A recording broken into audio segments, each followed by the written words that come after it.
हरि ओम, राधे राधे, जय श्री कृष्ण। शुरू करेंगे भगवान श्री कृष्ण के परम दिव्य वचनों को।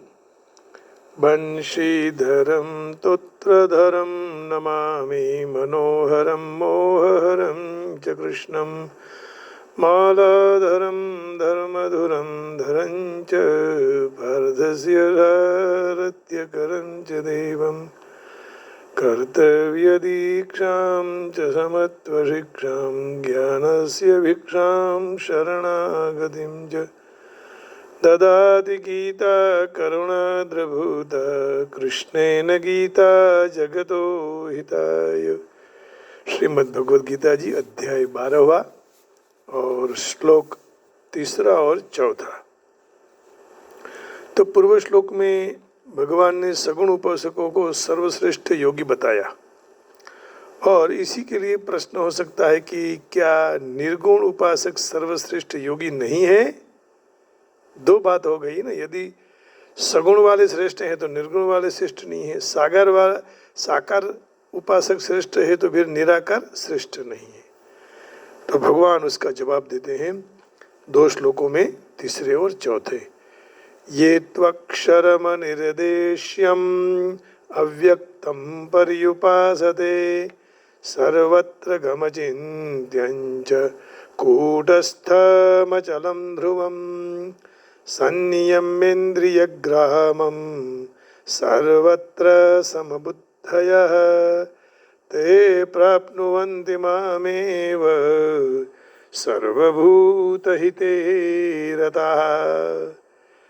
ये त्वक्षरमनिर्देश्यम् अव्यक्तं पर्युपासते सर्वत्र गमचिन्त्यं च कूटस्थमचलं ध्रुवं सन्नियम्येन्द्रियग्रामं सर्वत्र समबुद्धयः ते प्राप्नुवन्ति मामेव सर्वभूतहिते रतः। हे अर्जुन, तू ये इंद्रिय ग्रामम संनियम्य, परंतु जो भी भक्त इंद्रियों के समुदाय को अच्छी तरह से वश में करके अचिंत्यम सर्वत्र गमम अनिर्देश्यम, मन बुद्धि से पर, यतो वाचो निवर्तन्ते अप्राप्य मनसा सह, ऐसे मुझ परमात्मा को सर्वत्र गम व्यापक सर्वत्र गच्छति इति सर्वत्र गह तम सर्वत्र गम अनिर्देश्यम,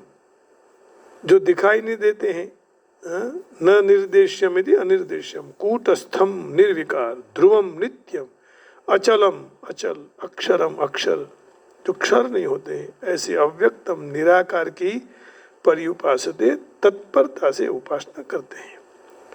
तो वे सर्वभूत हिते, सारे प्राणियों के हित में रता, प्रीति होने वाले, सर्वत्र समबुद्धयः, सब में समान भाव रखने वाले साधक माम एव प्राप्नुवन्ति, ऐसे निर्गुण की साधना करने वाले भी मुझे ही प्राप्त करते हैं। ते प्राप्नुवन्ति माम एव सर्वभूत हिते रताः। तो इसका अर्थ ये हुआ कि दोनों भगवान को प्राप्त कर सकते हैं, लेकिन भक्ति वाले सहलाई बहुत सरलता से भगवान को प्राप्त कर सकते हैं। तो यहाँ तू पद जो साकार उपासकों से निराकार उपासकों की भिन्नता बताने के लिए की गई है। संनियम्येन्द्रिय ग्रामम, सम और नि, ये दोनों उपसर्गों से युक्त संनियम्य, प्रपरापसम अनुभव निर्दुष्दुर्वीयांग नि अधि अपि सु उत अभिप्रति परि उप इति प्रादय, ये उपसर्ग है और उपसर्ग लगाने से अर्थ बदल जाते हैं। उपसर्गेण तात्पर्यो बलादन्यत्र नीयते, प्रहार संहार संहार विहार परिहारवत।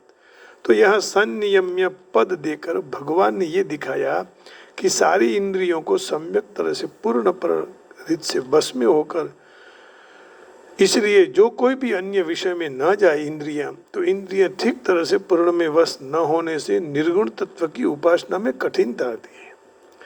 अब देखो, भक्ति में तो क्या है कि इंद्रियां वश में न हो तो भी भगवान प्रसन्न हो जाते हैं, लेकिन निर्गुण उपासना में इंद्रियां भगवान में रखनी चाहिए, सारे इंद्रियां भगवान को सौंप देनी चाहिए।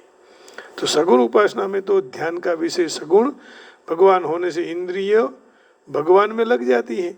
अच्छा, सगुण उपासना में ध्यान से भगवान में लगा दो, क्योंकि भगवान के सगुण स्वरूप में इंद्रिय को अपने विषय को प्राप्त हो जाते हैं। इसलिए सगुण उपासना में इंद्रिय संयम की आवश्यकता होते हुए भी उनकी इतनी अधिक आवश्यकता नहीं है जितनी निर्गुण उपासना में। और निर्गुण उपासना में चिंतन का कोई आधार न रहने से इंद्रियों को सम्यक तरह से संयमित हुए बिना आसक्ति रहित विषयों में मन जा सकता है।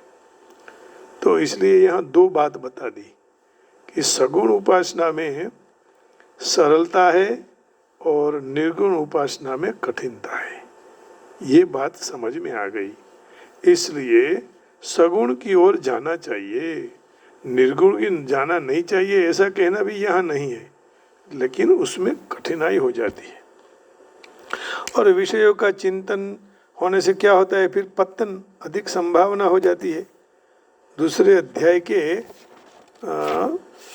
62वें और 63वें श्लोक में भगवान ये कह रहे हैं कि फिर पतन होता है। ध्यायतो विषयान् पुंसः संगस्तेषूपजायते संगात् संजायते कामः कामात् क्रोधोऽभिजायते क्रोधात् भवति सम्मोहः सम्मोहः स्मृतिविभ्रमः स्मृतिभ्रंशात् बुद्धिनाशो बुद्धिनाशात् प्रणश्यति। प्रणश्यति नाम विनश्यति, नष्ट हो जाता है, पतन होता है। किसका? जो नित्य विषयों का चिंतन करने वाले मनुष्य की विषयों में आसक्ति होती है। आसक्ति जन्मती है, जन्मती है, पैदा होती है, उत्पन्न होती है। और आसक्ति से कामना, और कामना में विघ्न आने से क्रोध, और क्रोध से मूढ़ता मोह, मूढ़ता से स्मृति भ्रष्ट, स्मृति भ्रष्ट से बुद्धि का विनाश, और बुद्धि के विनाश के बाद फिर पतन हो जाता है। ध्यायतो विषयान् पुंसः संगस्तेषूपजायते संगात् संजायते कामः कामात् क्रोधोऽभिजायते क्रोधात् भवति सम्मोहः सम्मोहः स्मृतिविभ्रमः स्मृतिभ्रंशात् बुद्धिनाशो बुद्धिनाशात् प्रणश्यति। इसलिए निर्गुण उपासना को के लिए सारे इंद्रियों को विषय से हटाकर सम्यक तरह से संपूर्ण रीत से वश में करने की आवश्यकता होती है। इंद्रियां केवल बाहर से वश में नहीं करनी है, परंतु विषयों के प्रति साधक के अंतःकरण में भी राग नहीं रहना चाहिए, क्योंकि जहाँ तक विषयों में राग है वहाँ तक ब्रह्म की प्राप्ति कठिन है। ये 15वें अध्याय के 11वें श्लोक में भगवान ने कह दिया है ना, तब तक कठिन है। तो इंद्रियों को अंतर्मुखी करना, जैसे कछुआ है ना, कछुआ अपने अंगों को अंदर ले जाता है, उसी तरह हम लोगों को भी अपनी इंद्रियों को अंतर्मुख बनानी है। तो अंतःकरण में कौन बैठे हैं? भगवान बैठे हैं। तो उनको बैठे हुए हमको जगाना है, हमें जागृत होना है। यतन्तो योगिनश्चैनं पश्यन्त्यात्मन्यवस्थितं यतन्तोऽप्यकृतात्मानो नैनं पश्यन्त्यचेतसः। अद्भुत श्लोक कहा। जैसे तत्व को जो पुरुष यत्न करने से जान लेते हैं, तो उन लोगों में विशेषता क्या है? जो यत्न करने के बाद भी नहीं जानते हैं, तो उनमें क्या कमी है? इसका जवाब इस श्लोक में दिया है। यत्न करने वाले योगी जन अपने हृदय में स्थित परमात्मा का अनुभव करते हैं, परंतु जिनको अपना अंतःकरण शुद्ध नहीं किया है, जिन्होंने शुद्ध नहीं हुआ है, जो अज्ञानी जन है, वो यत्न करते रहते हुए भी तत्व का अनुभव नहीं होता है, समय बेकार चला जाता है। इसलिए मैं कभी कभी कहता हूँ कि समय का सदुपयोग कीजिए, सत्संग कीजिए, और सत्संग से, कीर्तन से भगवान प्रसन्न होंगे, तो यह मनुष्य अवतार सार्थक हो जाएगा। तो ब्रह्म की प्राप्ति करना कठिन है। किन लोगों को? यतन्तो योगिनश्चैनं पश्यन्त्यात्मन्यवस्थितं यतन्तोप्यकृतात्मानो नैनं पश्यन्त्यचेतसः। तो गीता जी में इंद्रियों को वश करने की बात विशेष रूप से जितनी निर्गुणोपासना और कर्मयोग में आती है उतनी सगुणोपासना में नहीं है। भजन कीर्तन में सरलता आ जाती है। अचिंत्यम, तो मन बुद्धि का विषय न होने के कारण अचिंत्यम पद निर्गुण निराकार ब्रह्म का यह वाचक कहा है, क्योंकि मन बुद्धि प्रकृति के कार्य होने से संपूर्ण प्रकृति को भी अपना विषय नहीं बना सकते। फिर प्रकृति से अतीत परमात्मा उनका विषय कैसे बन सकता है? प्राकृतिक पदार्थ मात्र चिंत्य है। परमात्मा प्रकृति से अतीत होने के कारण सारे चिंत्य पदार्थों से अतीत और विलक्षण है। प्रकृति के सहाय के बिना उनका चिंतन वर्णन नहीं हो सकता है। तो इस तरह परमात्मा को स्वयं कारण निरपेक्ष ज्ञान से जान सकते हैं।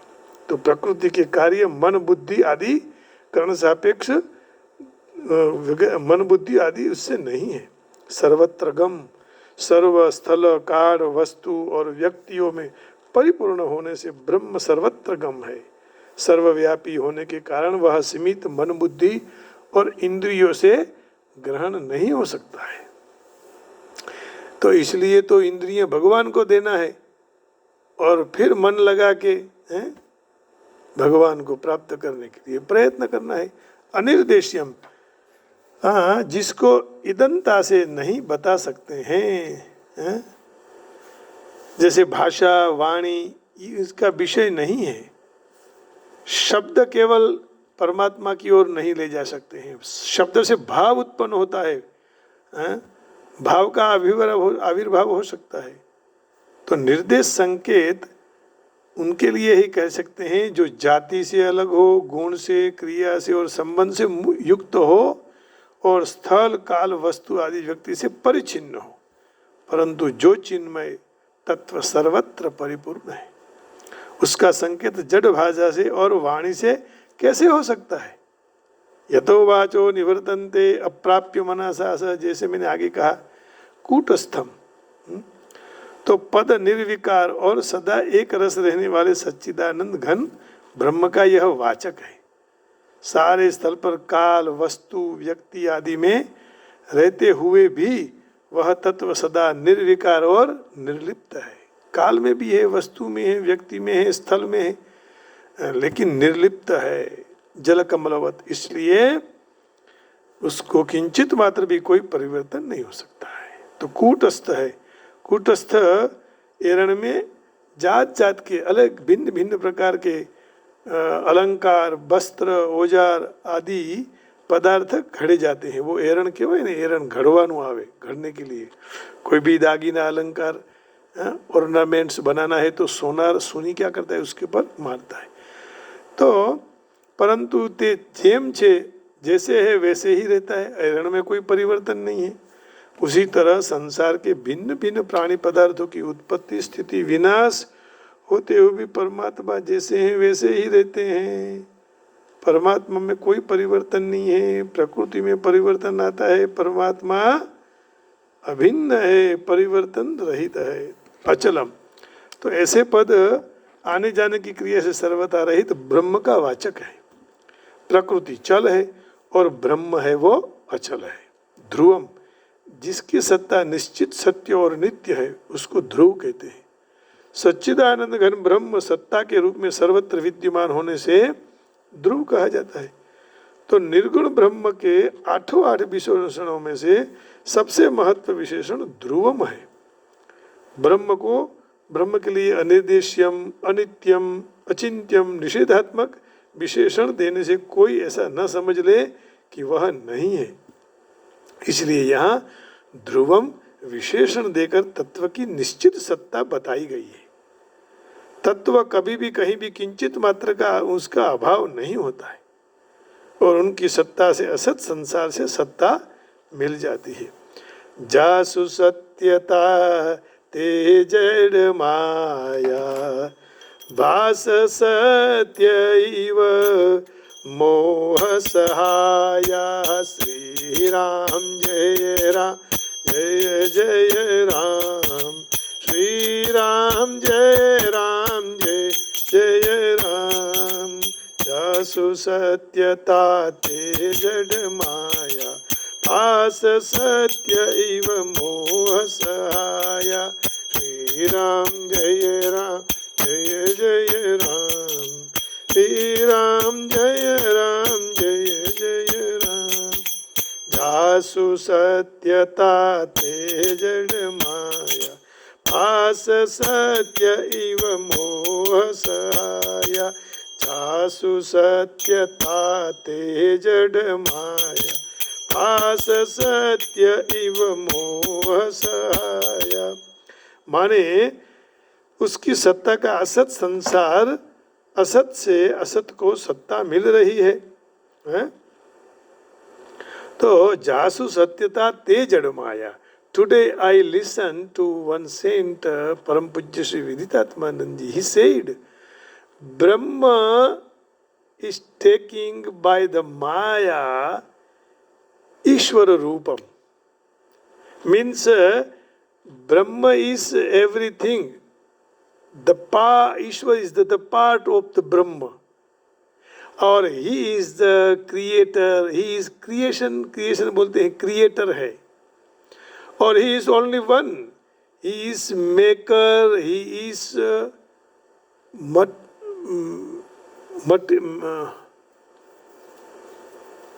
मेकर और मेटर भी बोलते हैं जिसको, मटेरियल. तो वही सब कुछ है. तो material is also God, maker also God. Like potter. Potter is different and clay is the different. But here clay is also God, pot is also God. Nimitta karanam, animitta karanam, abhinna nimittopadana karanam means God is everything. है ना? आपने वो देखा होगा जिसको करोड़िया बोलते हैं, yucca बोलते हैं इंग्लिश में. तो वो खुद अपनी जाल बनाता है, खुद जाल को खत्म कर देता है. तो इस जगत को बनाने वाले वो जगदीश है, जगदीश जगत है, जगत जगदीश है, दोनों एक ही है. तो जासु सत्यता ते जड माया, भास सत्य इव मोह समाय सहाया. अक्षरम, जिसका कभी क्षय नहीं होता है, विनाश नहीं होता है, जिसमें कभी कोई भी कमी नहीं आती है, वह सच्चिदानंद घन ब्रह्म अक्षरम है. अव्यक्तम, जो व्यक्त न होते हुए अर्थात मन बुद्धि और इंद्रियों का विषय न हो और जिनका कोई रूप या आकार न हो, उसको अव्यक्त कहा जाता है. पर्युपासते, ऐसे पद यहाँ निर्गुण उपासकों की सम्यक उपासना का बोधक है. शरीर सहित सारे पदार्थ और कर्मों में वासना और अहम भाव का अभाव और भाव रूप सच्चिदानंद घन परमात्मा में अभिन्न भाव है. नित्य निरंतर दृढ़ स्थिति रहना और उसी की उपासना की जाती है, कही जाती है. ऐसे इस श्लोक में 8 विशेषणों से जो विशेष वस्तु तत्व का लक्ष्य किया गया है, उससे विशेष वस्तु समझ में आती है. तो बुद्धि विशिष्ट ब्रह्म का स्वरूप है जो पूर्ण नहीं है, क्योंकि लक्षण और विशेषणों से रहित निर्गुण निर्विशेष ब्रह्म का स्वरूप जो बुद्धि से अतीत है. कोई भी प्रकार पूर्ण रूप से बुद्धि आदि का विषय नहीं हो सकता है ब्रह्म. हाँ, विशेषणों का लक्ष्य रखकर उपासना कर सकते हैं, जैसे निर्गुण ब्रह्म की उपासना है, और उसके परिणाम में प्राप्ति भी निर्गुण ब्रह्म की ही होती है. परमात्मा के तत्व से समझाने वाले 2 प्रकार के विशेषण आते हैं, निषेधात्मक और विधियात्मक. एक कहते हैं कि परमात्मा है, एक कहते हैं कि परमात्मा ऐसे नहीं है. ये बात अन्वय व्यतिरेकाभ्याम से भी समझाई गई है शास्त्र में. तो अक्षर, अनिर्देश्य, अव्यक्त, अचिंत्य, अचड़, अव्यय, असीम, अपार, अविनाशी, ये सब विशेषण निषेधात्मक और सर्वव्यापी कौन है? कूटस्थ है. कूटस्थ, ध्रुव, कूटस्थ मचलम ध्रुवम, ध्रुव, सत, सच्चित आनंद आदि विशेषण विधेयात्मक है. तो परमात्मा के निषेधात्मक विशेषणों का तात्पर्य प्रकृति से परमात्मा की असंगता दिखाने का है. इसलिए विधेयात्मक विशेषणों का तात्पर्य परमात्मा की स्वतंत्र सत्ता दिखाने का है। परमात्मा तत्व सांसारिक प्रवृत्ति और निवृत्ति दोनों से पर सहज निवृत्त और दोनों को समान रूप से प्रकाशित करने वाला है। ऐसा निरपेक्ष परमात्मा तत्व का लक्ष्य कराने के लिए बुद्धि को परमात्मा के नजदीक पहुंचाने के लिए भिन्न भिन्न विशेषणों से परमात्मा का वर्णन यहाँ लक्ष्य किया गया है और किया जाता है। श्रीमद् भगवद गीता जी में परमात्मा और जीवात्मा का स्वरूप का वर्णन प्रायः समान ही मिलता है। परमात्मा के लिए जो विशेषण दिए हैं वही विशेषण जीवात्मा के लिए दिए हैं, तो माने परमात्मा से जीवात्मा भिन्न नहीं है। इसलिए हम कहते हैं ना आत्मा सो परमात्मा। दूसरे अध्याय के 24वें और 25वें श्लोक में सर्वगतः अचलः अव्यक्तः अचिन्त्यः ऐसा कहा है। दूसरे अध्याय के 24वें और 25वें देख लेते हैं। दूसरा अध्याय और 24वां श्लोक।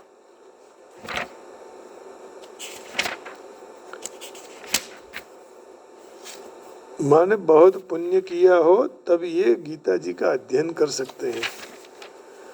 अच्छेद्यो यमदाह्यो य मक्लेद्यो शोष्य एव च नित्यः सर्वगतः स्थाणुः अचलोऽयं सनातनः। अच्छेद्यो यमदाह्यो यम अक्लेद्यो शोष्य एव च नित्यः सर्वगतः स्थाणुः अचलोऽयं सनातनः। यह आत्मा कैसा है, हिंदी में कहते हैं आत्मा कैसी है। छेद नहीं सकते उसको, जला नहीं सकते उसको, भिगो नहीं सकते, सुखा नहीं सकते, क्योंकि यह नित्य सब में परिपूर्ण और स्थिर स्वभाव वाला सनातन है। अव्यक्तो यमचिन्त्यो यम अविकार्यो यमुच्यते तस्मादेवं विदित्वैनं नानुशोचितुमर्हसि। यह आत्मा प्रत्यक्ष दिखाई नहीं देता है, ये चिंतन का विषय नहीं है और विकार रहित कहा जाता है। इसलिए इस आत्मा को इस तरह से जानकर तू शोक करने के लिए योग नहीं है। तुम जो शोक कर रहे हो यह उचित नहीं है। अब देखो 15वें अध्याय के 16वें श्लोक में ये कहा कूटस्थ मचलम ध्रुवम, है ना, यहाँ भी किया वहाँ भी। पहले कहा यतन्तो योगिनश्चैनं पश्यन्त्यात्मन्यवस्थितं यतन्तोऽप्यकृतात्मानो नैनं पश्यन्त्य चेतसः। अब यहाँ का कहा 15वें श्लोक में है, 15वें अध्याय के 16वें श्लोक में द्वाविमौ पुरुषौ लोके क्षरश्चाक्षर एव च क्षरः सर्वाणि भूतानि कूटस्थोक्षर उच्यते। इस संसार में क्षर नाशवंत और अक्षर अविनाशी, ये दो प्रकार के पुरुष हैं। सारे प्राणियों के शरीर क्षर नाशवान है और जीवात्मा अविनाशी अक्षर कहा जाता है। जो जीवात्मा माने परमात्मा से छूटा पड़ा हुआ है ना, और हम लोगों तो अपने प्राणियों में शरीर में जो क्षर नाशवान है, नष्ट होने वाला है। तो अक्षर कूटस्थ, ये सारे विशेषण, कूटस्थ का अर्थ किया जीवात्मा। कूटे तिष्ठति इति कूटस्थ, है ना, कूटस्थ नाम जीवात्मा, ये याद रखने का है जीवात्मा। तो जीवात्मा के लिए दिए हैं। तो इस तरह 7वें अध्याय के 25वें श्लोक में अव्यय विशेषण परमात्मा के लिए है। 7वें अध्याय के 25वें श्लोक में यहाँ थोड़ा अलग बताया उन्होंने कि 7वें अध्याय के 25वें श्लोक में जो अभी परमात्मा के लिए हैं वो विशेषण है।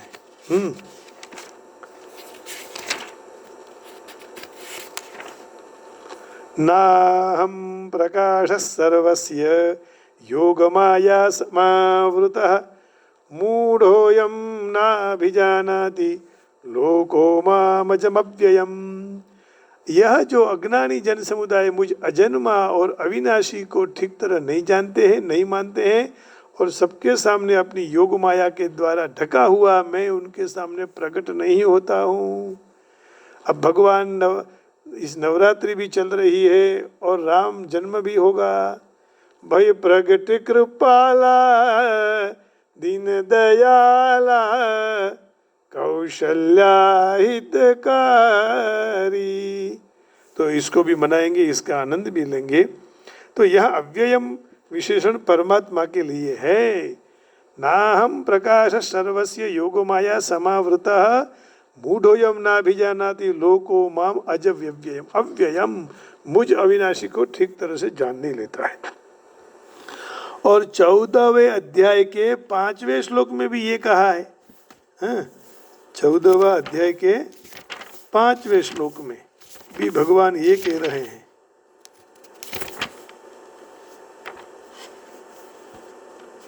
सत्वं रजस्तम इति गुणः प्रकृति संभवा निबध्नन्ति महाबाहो देहे देहीनमव्ययम्। हे महाबाहो, सत्वगुण, रजगुण और तमोगुण, ये तीनों प्रकृति से उत्पन्न होने वाले गुण अविनाशी देही जीवात्मा को शरीर में बांध देते हैं। इसलिए हम सब बंध गए हैं ना इस संसार में, अब छूटना है। सत्वं रजस्तम इति गुणः प्रकृति संभवा निबध्नन्ति महाबाहो देहे देहीनमव्ययम्। तो यहाँ विशेषण जीवात्मा के लिए आया है, और वहाँ परमात्मा के लिए था। माने दोनों एक ही है, हम और परमात्मा एक ही है, सब में चैतन्य है। और उसी चैतन्य को यदि आप हट करोगे तो आप अपने को खुद को हट कर रहे हो। If you are not giving to respect to them, then you are also hurting to you on yourself. तो संसार में व्यापक रूप से परमात्मा और जीवात्मा को समान बताया गया है। इसका भी उन्होंने पिछले श्लोकों में चर्चा की है। जैसे 8वें अध्याय के 22वें श्लोक में कहा है, अध्याय 8वां और श्लोक 42वां, पुरुषस्य परः पार्थ भक्त्या लभ्यस्त्वनन्यया यस्यान्तस्थानि भूतानि येन सर्वमिदं ततं। हे पृथा पुत्र अर्जुन, सब प्राणियों जिनके अंतर्गत है, जिससे ये सारा जगत परिपूर्ण है, वह परम पुरुष परमात्मा तो अनन्य भक्ति से प्राप्त हो सकते हैं। पुरुषस्य परः पार्थ भक्त्या लभ्यस्त्वनन्यया, माने दूसरा कोई रास्ता नहीं है। यस्यान्तस्थानि भूतानि येन सर्वमिदं ततं। भक्ति से ही भगवान प्राप्त होते हैं। भक्ति थी जो भगवान मरे छे। अब देखिए और आगे ये कहा 18वें अध्याय के 46वें श्लोक में, 18 अध्याय के 46वां, यतः प्रभुतिर्भूतानां येन सर्वमिदं ततं स्वकर्मणा तमभ्यर्च्य सिद्धिं विन्दति मानवः।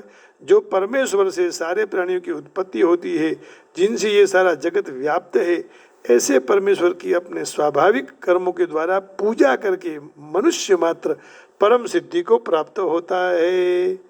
भगवान की पूजा से, भक्ति से ही आदमी प्रभु को प्राप्त करता है। पूजा थी ज प्रभु प्राप्त थाय छे। तो पूजा में फिर साधना, ध्यान, ये सब ले लेना है।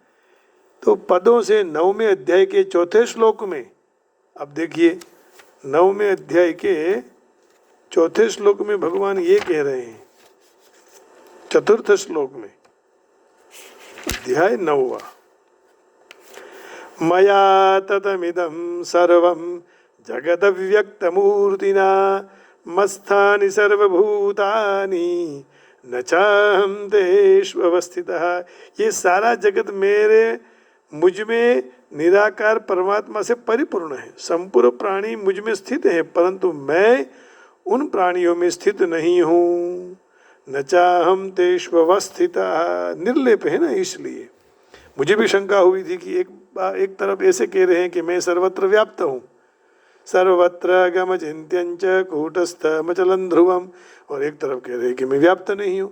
वो निर्लेप है, इसलिए व्याप्त होते हुए भी अव्याप्त है, दिखाई नहीं देते हुए भी सर्वत्र दिखाई देते हैं, अकर्ता होते हुए भी करता है, अभोक्ता होते हुए भी भोक्ता है।